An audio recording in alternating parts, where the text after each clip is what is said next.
Everyone, I'm your host Tryneal Addison, and I want to introduce to you a brand new teen web series that's going to sweep the nation, which is called What Girls Think on First Run TV. Say, don't you think it's about time that us young women, young people, have our own TV show to express our minds? Yeah? Well, that's exactly what we're here to do, every week just for you. We'll be hearing from teens all over the universe, from different cultures and all walks of life. We're going to find out what girls think about, from serious to entertaining topics. They always say it's a man's world. Forget that. We're going to show everyone that it's a woman's world. We want you to watch every week, communicate with us on the web, and you can even become a guest on this show. But we'll talk about that a little bit later. Alright, I suppose I'll introduce to you the rest of the crew on What Girls Think. We're all connected by internet technology around the country. First, I'd like to introduce to you Abbie Emmons in Portsmouth, Ohio. Hi, Abbie. This is Abbie Emmons, coming from Portsmouth, Ohio. I'm 17 years old and a senior in high school, and I aspire to be a singer-songwriter, and I'm actually accepted to Belmont University in Nashville, Tennessee. I'm very ambitious, and I'm ready to get this thing going. Alright, Abbie, I'm really excited to hear what you think. Next, we have Cassidy Smith in Pasadena, Texas. Hey guys, I'm Cassidy. I'm from Houston. I'm a student here at the University of Houston studying broadcast journalism. I hope to one day be a sports broadcaster. I can't wait to hear what y'all have to think. I can't wait to hear what you think. Next, we have Sasha Marina in Miami, Florida. Hello everyone, my name is Sasha Marina from the lovely Miami, Florida. I am 19 years old and I'm majoring in drama. Yes. I'm not a drama queen, but I could be sometimes.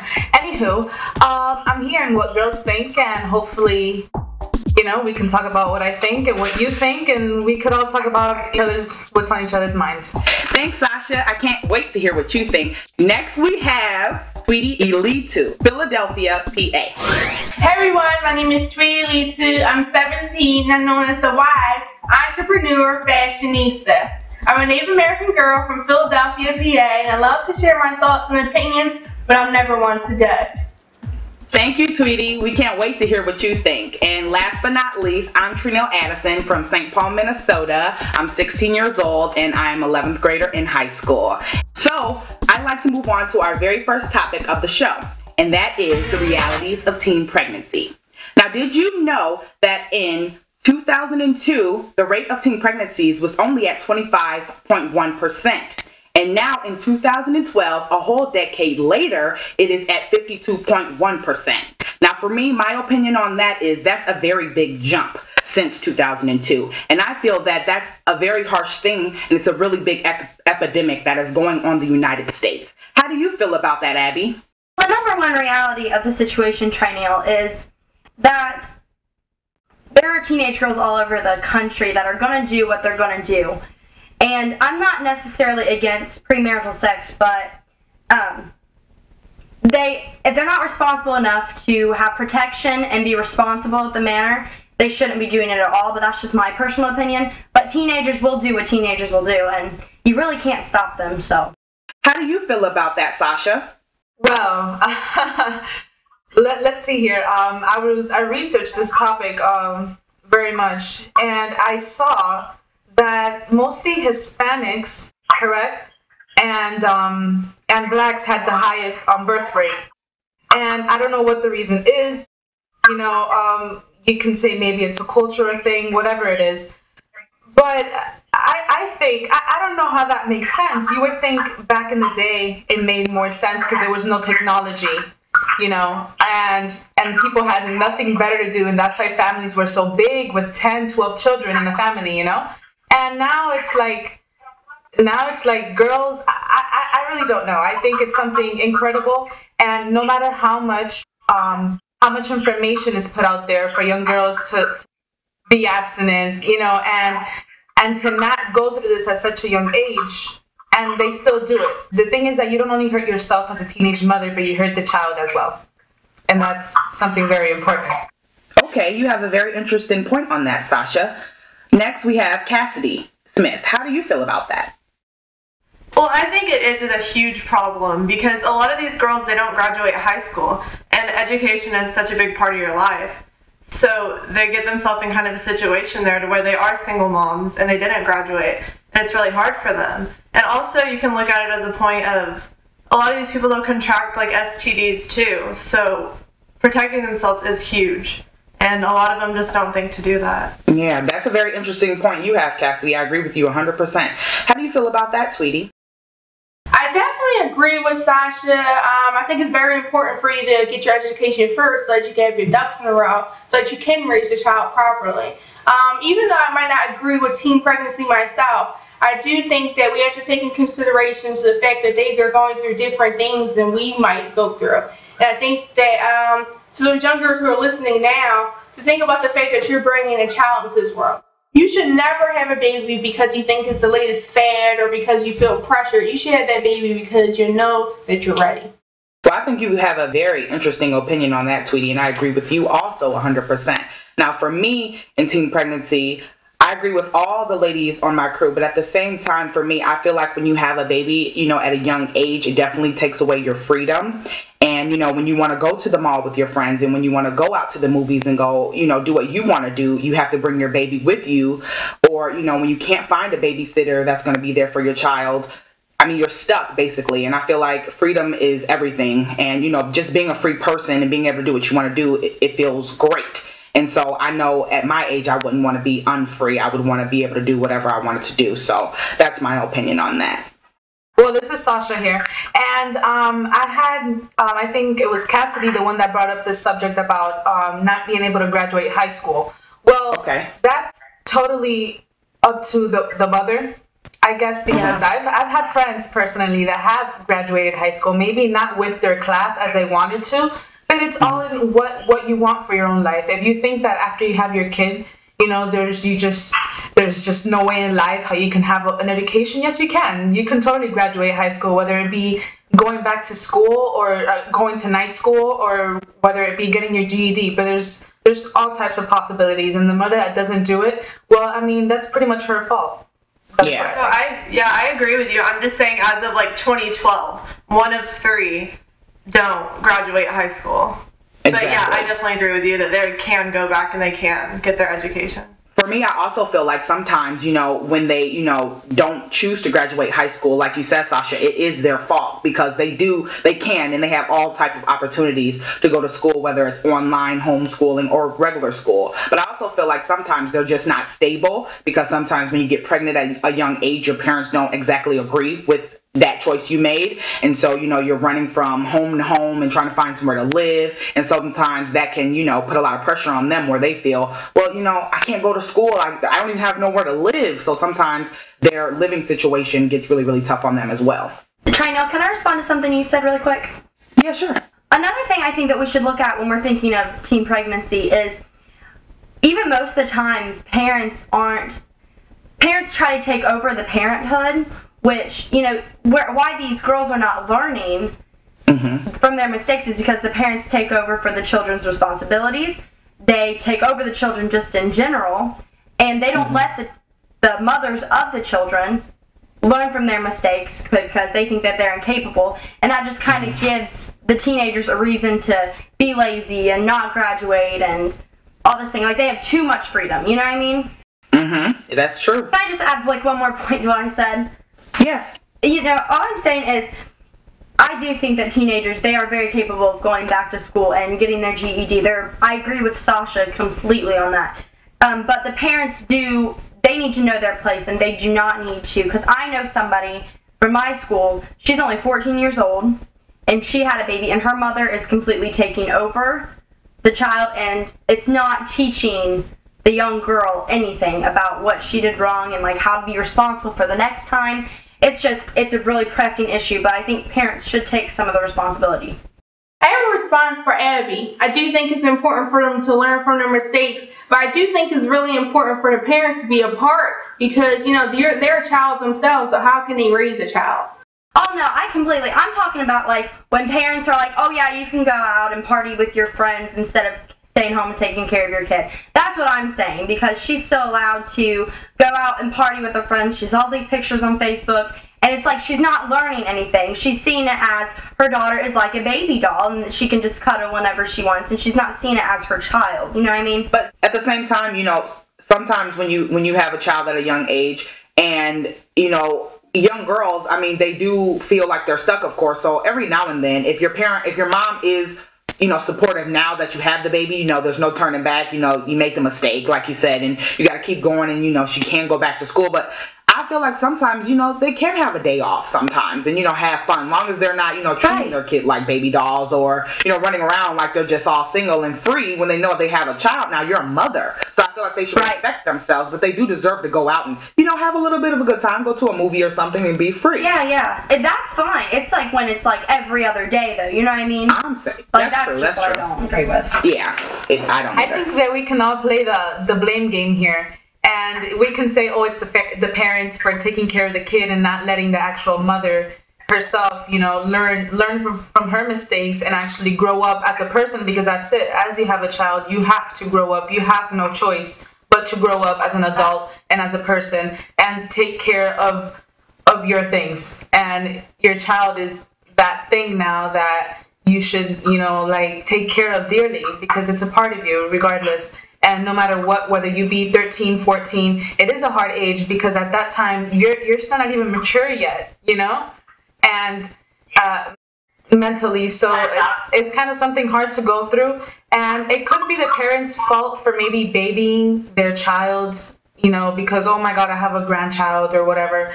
But I mean, in those cases, you really don't even know what to think, because it's everybody has their own way of being, and every parent, every culture parent has a whole different way of being, and there's just so many factors in it that there's really we can't play a blame game in this, you know? I mean, personally, that's what I think. Yeah, we really can, because, you know, I mean, all over the world, like you said, there's different cultures and different ways, and, you know, people do things a lot different, and sometimes, I mean, kids are getting married at 14 years old to like 6-year-olds and having babies, so, I mean, everybody is really different, but, I mean, I guess for America, most people feel that, you know, you shouldn't be having children at 16 years old, so. All right, so does anybody else have any more comments left on this subject? Yeah, I would like to say that if there is any teen moms out there watching us right now, or somebody that might know somebody that's going through this, research, because there is a lot of help out there for you girls. And if you're in high school right now, or in middle school maybe, you know, don't like forget about your life as well. No matter if you do go through with having your child, you should take care of that child's life as well, but as well as yours. You need a future, graduate school, do whatever you have to do, but take care of yourself. That was nice. All right, so now we're going to move on to our next topic, and you want to know what that's called? That's called What the Hair is Going On. Now, we know every now and then, or at least every day, there's a new hair product that comes out. When it comes from shampoo to conditioner to grease to gel, there's always a new product that's out on the line. And for me, I usually use Pantene as my shampoo and conditioner set. I really think that their hair care products are really nice. It does really good for my hair, and it makes sure that my hair keeps all the oils and vitamins and minerals that it needs to keep. So how do you feel about that, Cassidy? Yeah, I personally use the Garnier Fructis products because it's really good for my hair because it is so thick, and I'm outside a lot, so it will get dry and it'll get damaged. So I'm swimming in the summer to just being outside in the winter. The Garnier Fructis, it replenishes your hair, and I love it. I think Garnier is very good as well. By the way, I just want to let you know that these are not commercials. We're just talking about products that we like during the show. So, Sasha? Okay, so hair. I mean, I'm all about hair. Whoever, you know, I mean, we haven't had the chance to meet personally, but I have very curly hair, and it used to be super long. Now it's like super short. But I use a lot of Hispanic products usually known as Dominican products, like treatments. I like to leave treatments in my hair. Instead of usually using, every time I wash my hair, using the shampoo and conditioner, I like to use a shampoo and then a leave-in conditioner for like 3 to 5 minutes. Oh, and a fun fact, for those that don't know, I think my mother told me this in an article that she read not too long ago, that shampoo is all the same. You know, maybe because the bottle is prettier, or maybe because whatever, and the advertisement, you know, it makes me, and the commercials makes it seem so beautiful, and oh my god, the girl with the hair. But shampoo is nothing but a cleanser, and it's used to just clean our hair and all the oils or whatever we might have, you know. And conditioner is what really works, what really counts. And like I said, I mean, I use Dominican products. Currently I'm using some conditioner there that I don't even know. I was actually reading the label today, and it's apparently from England, and it works wonderful.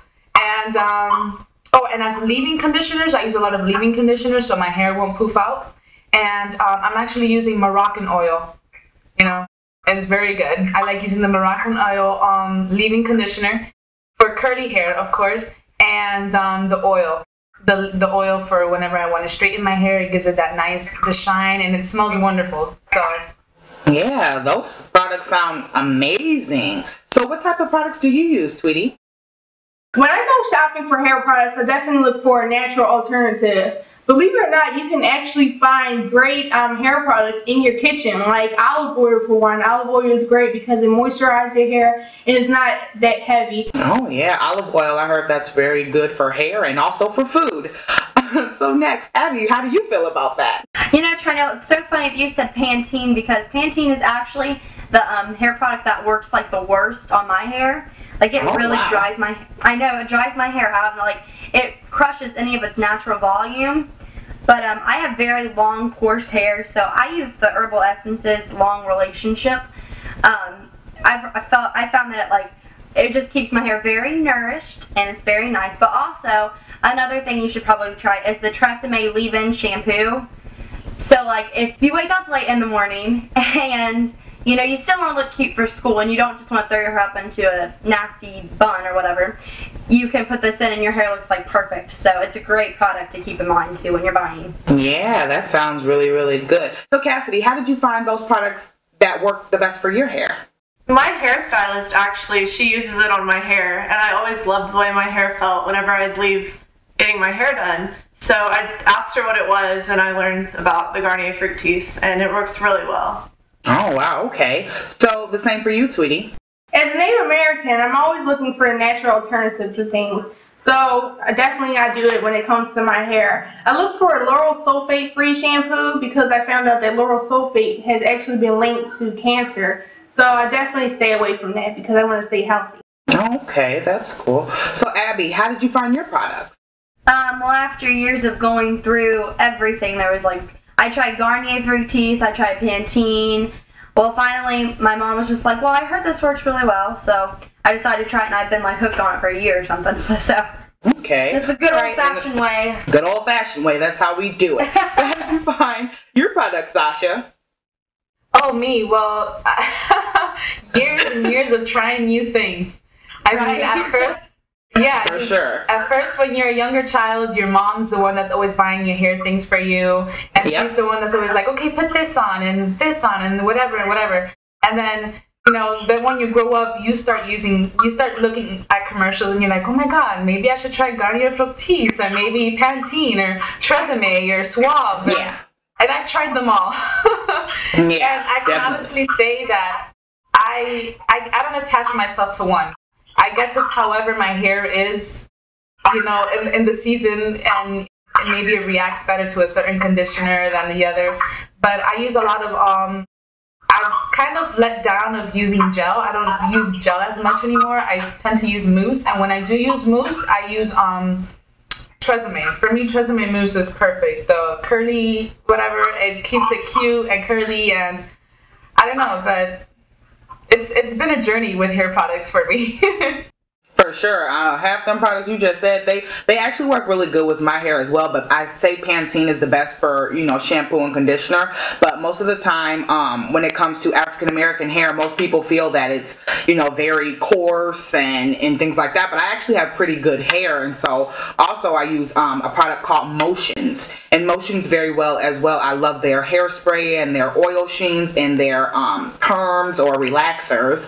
There's two different words for that. So it works really, really good with my hair. My sister has been a hairstylist for 10 years, and we tried so many different products on my hair and different, hairstyles, and so that's how I found the products for myself that work good for me.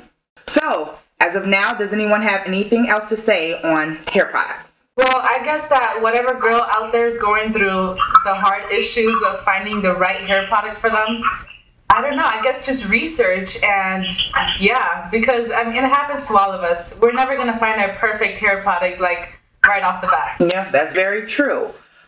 Now let's wrap up the show. I want to thank all of you guys for watching, and I want to introduce to you my host one last time. I'm Tryneal Addison. I'm Cassidy Smith. I'm Sasha Marina. I'm Abbie Emmons. And I'm Tweety Elitou. And this is What Girls Think. Hey girls, to be a guest on What Girls Think, or to suggest a subject for a future show, go to www.whatgirlsthink.tv. Find us on Facebook at What Girls Think and Twitter at Girls Think TV.